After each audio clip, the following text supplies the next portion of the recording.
Well, I am Vincent Falsetta. I am originally from the East Coast, so like New York, Philadelphia had its initial impact on me growing up, graduate school as well. And then I got a job at Indiana University for 1 year, followed by the University of Utah in Salt Lake City for 2 years. So I was at a point where I needed to move on because it was a 2-year appointment.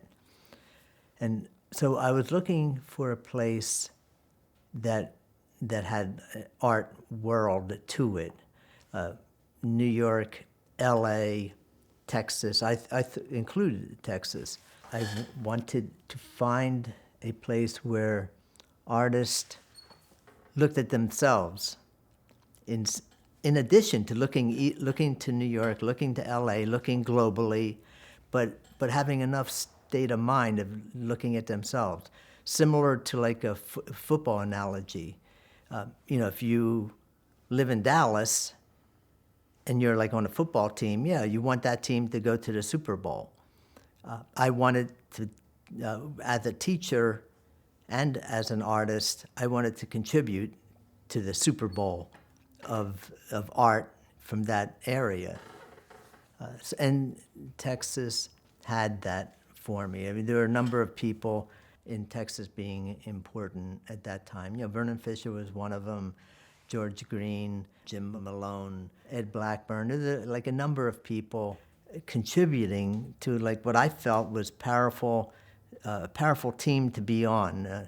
I do think UNT has made many wonderful artists, rather made an environment where these artists flourished and grew.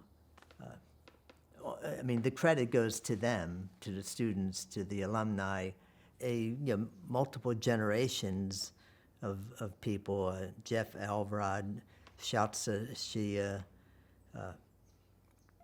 Brad Tucker. I mean, the list goes on and on. Martin Isles. The Good Bad Art Collective, the really phenomenal thing that occurred at UNT. It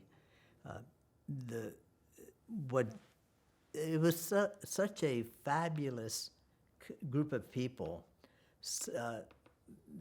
They were like Saturday Night Live. Each one would be like a great Saturday Night Live comedian. And I'm not referencing a comedian as such, but being an artist and being a comedian and being smart and being tough and being rough, all of those are lovely experiences in my opinion. And I mean, that's one piece that the Good Bad Art Collective did. They had like 20 bands in a space, maybe 4,000 square feet or 2,000 square feet. Bands playing loudly. 12 feet away, another band. 12 feet that way, another band. 12 feet this way, another band. Playing loudly. Their own music, all together. Composed by these, orchestrated by Good Bad Art Collective. So to experience, you have to put on a headphone and cover it up. You go deaf in 3 seconds. You can't hear nothing, and you walk through.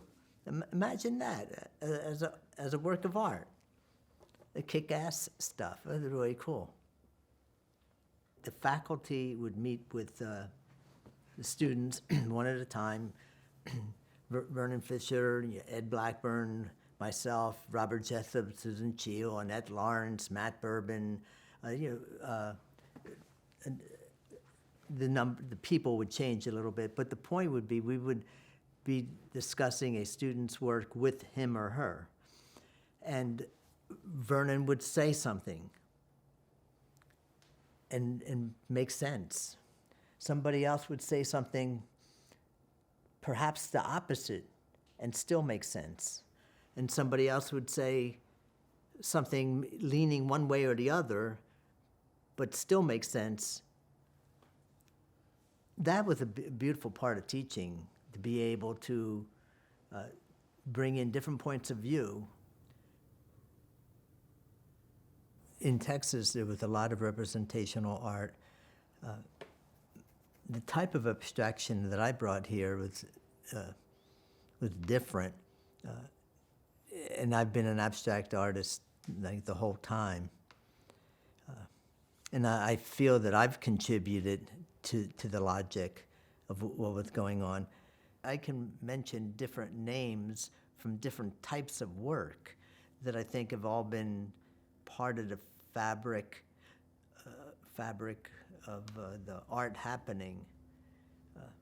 I think maybe what may be more important is the relationship of postmodernism to modernism, and then sort of what happens after postmodernism as well. That's a different thing. It's what's happening now, and I'm just happy that I am able to let go of analyzing what I'm doing right now and just make paintings that are based on what subconscious attitude. Like if there's any truth to the fact that human beings use 9% of their brain, how much credit can I take with my 9%? Whereas if I let go into the unknown 90%, that's where I think the stronger work does exist for me.